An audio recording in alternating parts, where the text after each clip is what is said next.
The pressure was heavy on them, and it started to change the way they treated each other. They became closer, more protective. In total, they ended up doing 72 episodes of their show. CBS had a tight grip on what they could and couldn't do. Every single moment was reviewed, every single word analyzed. But somehow, on September 17, 1967, something unexpected slipped through. It wasn't noticed by the people who reviewed the episodes. The director didn't catch it. Even Tom and Dick Smothers themselves didn't realize it until later. During a performance by The Who, the camera caught something in the background that proved what people had only suspected before. It revealed a deeper truth that many had sensed but couldn't confirm until that exact moment. Tom and Dick's journey began with deep sadness. Their father, Major Thomas B. Smothers Jr., was an army officer who served during World War II. In 1941, while stationed in the Philippines, Japan launched an invasion. Their mother, Ruth, was forced to leave the country with their 2 sons. Major Smothers wasn't so lucky. He was captured and forced to endure the brutal Bataan Death March. Later, he was sent to a hard labor camp in Japan called Fukuoka No. 22. In April 1945, just as the war was drawing to a close, he became too ill to work. He was then transferred from Fukuoka to Korea. Tragically, he didn't survive the journey. Some reports say he was buried at sea. Others believe he was cremated in Korea. Of the 110 men transported with him, only 36 made it. Major Smothers was the last to die. This tragedy left Ruth to raise Tom and Dick by herself. Tom was born in 1937 and Dick in 1938. They grew up in California, and their mother worked incredibly hard just to provide for them. Their early life was filled with difficulties, and those experiences would later shape their unique style of comedy. They found humor in pain and turned their struggles into something audiences could laugh at. Their big break happened in 1959 at a small San Francisco club called the Purple Onion. They were only supposed to perform for 2 weeks, but the audience loved them so much that their run extended to 36 weeks. People were drawn to their strange mix of folk music and funny stories. One night, a flamenco dancer who was supposed to perform got hurt. Tom and Dick filled in for her, and that night made it clear they were something special. By the end of their time at the club, they were earning $2,000 a week, a huge leap from the $2 a night they had been making just months earlier. In 1961, they released their first record, The Smothers Brothers at the Purple Onion. That record helped launch their career in a serious way. But before they became stars at the Purple Onion, Tom had already started a musical group in college called the Casual Quintet. He played guitar and Dick learned how to play bass just so he could be part of the group. One by one, the other members left, but Tom and Dick stayed.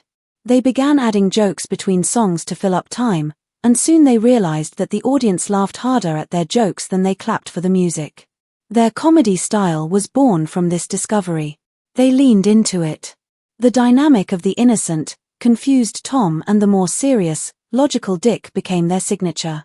Their arguments on stage, like when Tom would shout, "Mom always liked you Bess," felt real, and that authenticity made people fall in love with them. By the mid-1960s, CBS saw an opportunity in them. Sunday nights were tough for the network. NBC's Bonanza was dominating the ratings. It had already destroyed 2 previous CBS shows in that time slot. CBS decided to take a risk. They wanted a show that could connect with younger viewers. Tom and Dick were different, funny, and smart. They weren't just entertainers, they had something to say. CBS thought maybe the brothers could help them win back audiences. The Smothers Brothers Comedy Hour premiered on February 5, 1967. At first glance, it seemed like a typical variety show. Ed Sullivan even introduced them as average American boys. But it didn't take long for viewers to realize they weren't typical at all. They started making jokes about serious topics like the Vietnam War and US politics. They used their platform to address real issues. Their comedy was clever, brave, and bold. Every week, they pushed limits. And within just 2 weeks, they beat Bonanza in the ratings. Young audiences tuned in, and advertisers were excited. Before the show launched, Tom had asked for full creative control. CBS, desperate for a hit, agreed. This decision gave Tom and Dick the power to shape the show the way they wanted. They brought in artists like Pete Seeger, who sang powerful anti-war songs. They weren't afraid to poke fun at President Lyndon Johnson right on national television. Every episode felt like a surprise. The audience never knew what to expect. The network censors constantly tried to cut things, but the brothers didn't back down. Sometimes, they even made fun of the censorship right in the show. Their writing team was full of young talent. People like Steve Martin, Rob Reiner, Lorne Michaels, and David Steinberg all started their careers writing for the Smothers Brothers. They wrote meaningful, funny, and sometimes rebellious material. These writers would go on to change American comedy forever. Their work helped create legendary shows like Saturday Night Live, All in the Family, and The Mary Tyler Moore Show. In October 1968, the show aired something groundbreaking. On October 6, they showed the Beatles' promotional film for Hey Jude. A few weeks earlier, it had aired in the UK. But this was the first time American audiences got to see something like that. At the time, these were not called music videos, they were known as promotional films. Hey Jude was filmed at Twickenham Studios on September 4. Paul McCartney had designed the set. The orchestra wore white tuxedos, and 300 people sang together at the end. Ringo Starr had just rejoined the band after a brief leave, so this moment was emotional and powerful. It wasn't just music, it was a glimpse into something deeper. Then the following week, the show aired the Beatles' video for Revolution. Showing two Beatles videos back-to-back was unheard of. No other show, not even Ed Sullivan's, had that kind of access. It changed the way people experienced music on TV. Music and television were evolving together, and the Smothers Brothers were right in the middle of it. Another powerful moment came in 1967 when Pete Seeger finally returned to television. He had been blacklisted for 17 years. He was invited to sing a song called Waist Deep in the Big Muddy, which criticized President Johnson's Vietnam policy. CBS cut the song from the broadcast in September. Tom Smothers didn't stay quiet. He went to the press and told the story. People were outraged. The public demanded that the song be shown. On February 25, 1968, CBS finally aired the performance uncut. It was the first time a blacklisted performer openly challenged a sitting president on national television. That moment proved that music had the power to speak truth and break boundaries. The Smothers Brothers also opened their stage to artists that other shows wouldn't go near. Between 1967 and 1969, they featured groundbreaking bands like The Who, The Doors, Jefferson Airplane, Buffalo Springfield, and Steppenwolf. These bands didn't fit the mold of traditional television. But that was the point. The Smothers Brothers welcomed them. The Who smashed their instruments and detonated explosives during their performance. The sound blew out Pete Townshend's hearing and sent debris flying. The Doors played Touch Me with a full orchestra. Jefferson Airplane sang about nuclear war. Buffalo Springfield played For What It's Worth, and Steppenwolf brought their wild energy to American living rooms. Rock stars respected what Tom and Dick were doing. On April 26, 1969, Jimi Hendrix paused during a concert at the Los Angeles Forum and dedicated his performance to the Smothers Brothers. He called them heroes for letting art and protest live together on TV. Hendrix was one of the biggest musicians in the world, and the Smothers Brothers show had just been cancelled by CBS. But Hendrix didn't forget. On stage, he reminded everyone that the show had mattered. The blend of music, humor, and rebellion was something no other show had pulled off so well. They even had fun with hidden messages. One of the best examples was a segment called Share a Little Tea with Goldie. Lee French played Goldie O'Keefe, a hippie who offered goofy advice filled with double meanings. Tea was slang for marijuana. Goldie's original name was Goldie Keefe, a word that also meant cannabis. CBS forced them to change the name, but viewers caught the joke. She talked about roaches, and everyone knew she wasn't talking about bugs. Younger fans loved it because it felt like the show was in on their jokes. But perhaps the most shocking moment came on September 17, 1967. The Who were performing My Generation on the show. Drummer Keith Moon had secretly packed his bass drum with explosives, far more than anyone expected. Even his own bandmates didn't know what he had done. He wanted the performance to end with a bang, literally. When the final chord hit, the drum exploded. The blast was so powerful that it knocked Moon backward, and debris flew everywhere. A piece of a cymbal hit him, and the force messed up Pete Townshend's hair and left him with lasting hearing damage. The stage was covered in smoke. It was chaos. And somehow, it all went out on national TV. That single moment captured everything the Smothers Brothers Comedy Hour stood for. It was loud, unexpected, and unforgettable. They had made a place for art, music, humor, and truth to come together in a way that had never been done before. They didn't play it safe. They didn't follow the rules. And for that reason, they became legends. The sound that erupted shocked the entire crowd into silence. For a few seconds, there was nothing but stunned quiet. Then, the screaming and cheering began. It was chaos, exactly the kind Keith Moon had intended. The Who had created a moment no one could forget, but it came at a high cost. Pete Townshend, the band's guitarist, lost almost 90% of his hearing in one ear. The explosion had caused permanent damage. The ringing in his ear never went away, and it made playing guitar much more difficult. Years later, Townshend still talked about the pain and frustration he felt. That one moment changed everything about how they performed from then on. Amid all the smoke and confusion, Townshend picked up Tom Smothers' acoustic guitar and smashed it right there on stage. Tom could only stare at him, too shocked to say anything. But to the crowd, it felt like the perfect ending to a wild, rebellious performance. The Who were showing the world exactly who they were. They were loud, fearless, and breaking all the rules. That moment of destruction wasn't just noise, it was a statement. It got people talking. Young fans were thrilled. Older viewers were horrified. The performance became more than entertainment. It was a symbol of the growing divide between generations. Parents hated it, but kids saw freedom in it. That reaction was exactly what the Smothers Brothers and their guests wanted. It was unforgettable. Joan Baez was another guest on the show who stirred things up. Known for her strong beliefs in peace and justice, she had already been arrested for protesting. By 1967, her songs gave hope to people who wanted change. When she came on the Smothers Brothers Comedy Hour, she tried to dedicate a song to her husband, David Harris. He was going to jail for 3 years because he refused to be drafted for the Vietnam War.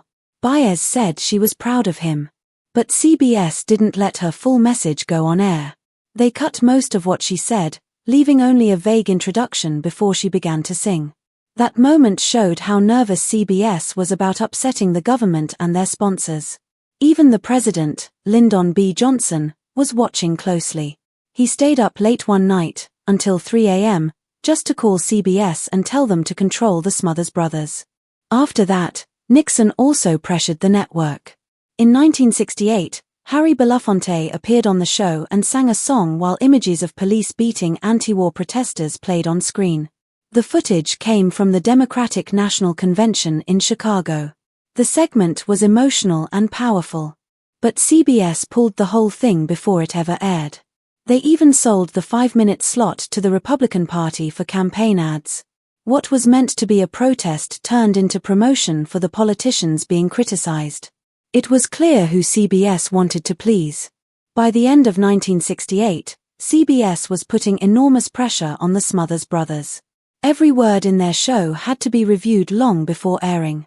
Songs, jokes, and even full videotapes were sent to censors who picked them apart line by line. Nothing political, no talk about war, religion, or controversial topics could make it through. Even light-hearted jokes were flagged. The deadline was set 10 days before the show aired. That was hard, especially for a program that relied on being timely and edgy. The writers were constantly forced to rewrite, resubmit, and wait. It felt like a never-ending cycle. Changes were often demanded just hours before the show went live. Writers joked that it felt like death by 1,000 cuts. Eventually, the brothers decided to fight back. They created a sketch where Tom played a censor cutting up scripts with giant scissors. It was obvious what they were saying. Their creativity was being sliced apart. The sketch ended in complete silence on the screen. CBS refused to air it. Internal notes later showed that the network believed the skit made them look bad. Another sketch featuring Elaine May was also cut. Her final line was powerful: "If we're not allowed to say anything important, we're just fooling you with empty jokes." That line hurt. The censorship had gone so far that even jokes about censorship were not allowed. Tom Smothers was furious. To push back, the brothers started delivering show tapes as late as they could. Sometimes, they'd send in a safe version for review, then sneak in last-minute changes before the show aired. CBS was furious. They accused the brothers of violating their contract. Finally, in April 1969, CBS cancelled the show. The official reason was that the Smothers Brothers didn't submit the tape on time. But the truth was obvious. It was about politics and control, not deadlines. The show was one of the top 10 most watched in the country, and it had already been renewed. But CBS pulled an already completed episode, one that featured comedian David Steinberg and another anti-war message. That episode never aired in the US. It only aired in Canada. The cancellation was quick and cold. It warned every other performer, "Go too far, and you'll be shut down." The Smothers Brothers didn't stay silent. They took CBS to court, accusing them of breaking their contract. The case dragged on for 4 years. In 1973, they won. The judge awarded them over $776,000, which is more than $5.5 million today. It was a big victory for free speech on television. The judge made it clear, networks couldn't hide behind censorship to get rid of shows they didn't like. But by then, the damage was done. The Smothers Brothers had lost their platform. Later shows they tried to make never reached the same success. CBS moved on quickly. Just a few months later, they replaced the Smothers Brothers Comedy Hour with a show called Hee Haw. It was simple, country-style entertainment with no politics and no risk. It ran for 23 seasons. CBS had made their choice: safe content over bold ideas. Tom Smothers took the loss hard. It damaged his confidence. Dick moved on to hobbies like racing and winemaking. Both brothers were forever changed by what happened. They tried to come back in the summer of 1970 on ABC, but the mood had shifted. The war was slowly ending, and people didn't want the same kind of rebellious humor. ABC told them to play it safe. Viewers didn't connect with the new show, and it was cancelled quickly. In January 1975, they tried again on NBC. The first episode was a huge hit, with an audience share that would be impossible today. But behind the scenes, things weren't going well. Their producer, Joe Hamilton, often clashed with them. Tom wasn't allowed to redo scenes without losing pay. They couldn't talk freely to the writers or the press. Ratings dropped. The producer left, and finally, NBC gave Tom more control. The last few episodes were more daring. They even made jokes about cocaine and brought on major guests like Ringo Starr and George Carlin. But it was too late. NBC cancelled the show halfway through the season. Even a strong comeback couldn't survive network fears. Then, in 1988, something unexpected happened. CBS invited the Smothers Brothers back for a 1-hour reunion special. They called it the 20th reunion of the Comedy Hour. It was nominated for 3 Emmy Awards. Writers like Steve Martin and Bob Einstein returned. The show was nostalgic and soft. It didn't have the fire of the original, but people liked seeing them again. Later that same year, CBS even gave them a full revival. But a writer's strike made things difficult. For a while, the brothers had to rely on old routines and guests doing the heavy lifting. When the strike ended, the show improved, earning 5 Emmy nominations. But the world of television had changed. The revival only lasted until August 1989. In 2022, the Smothers Brothers story was officially preserved. The University of California at Santa Barbara accepted their complete archive. It had everything: contracts, scripts, photos, music, and recordings. The curator said it belonged next to the Library of Congress. Their legacy was about more than comedy. It was about using humor to challenge power and speak the truth. Before Saturday Night Live, there was the Smothers Brothers Comedy Hour. They dared to make jokes about war, censorship, and politics at a time when most people stayed silent. Writers like Lorne Michaels, who later created SNL, learned from them. Later comedians like Jon Stewart, Stephen Colbert, John Oliver, and Samantha Bee followed the trail they blazed. Their show launched the careers of comedy legends. Steve Martin started as a writer there. Rob Reiner and George Carlin were frequent guests. Many of them said later that they owed their start to the Smothers Brothers. The brothers had created a place where it was safe to take risks. That boldness shaped American comedy for decades. When CBS cancelled their show in 1969, it was because they weren't afraid to tell the truth. They stood up for free speech and won in court. It was the first time a comedy team had successfully fought back against a network. That case changed the rules for television. It proved that creativity matters, even when it makes people uncomfortable. During a time when America was divided by war, civil rights, and culture, the Smothers Brothers were a voice of honesty. They gave a platform to artists like The Who, Jefferson Airplane, Simon and Garfunkel, and Pete Seeger. They showed music videos like Hey Jude by the Beatles. For many viewers, this was their first look at the counterculture. Bill Maher once said that the brothers weren't trying to please everyone. They wanted to say something real. Even though their show was cancelled, that idea stayed alive. It still matters today. The Smothers Brothers proved that comedy can be brave, and that sometimes, making people uncomfortable is the only way to make a difference. Thanks for watching. Keep it and stay tuned. Like and subscribe our channel. Have a good day.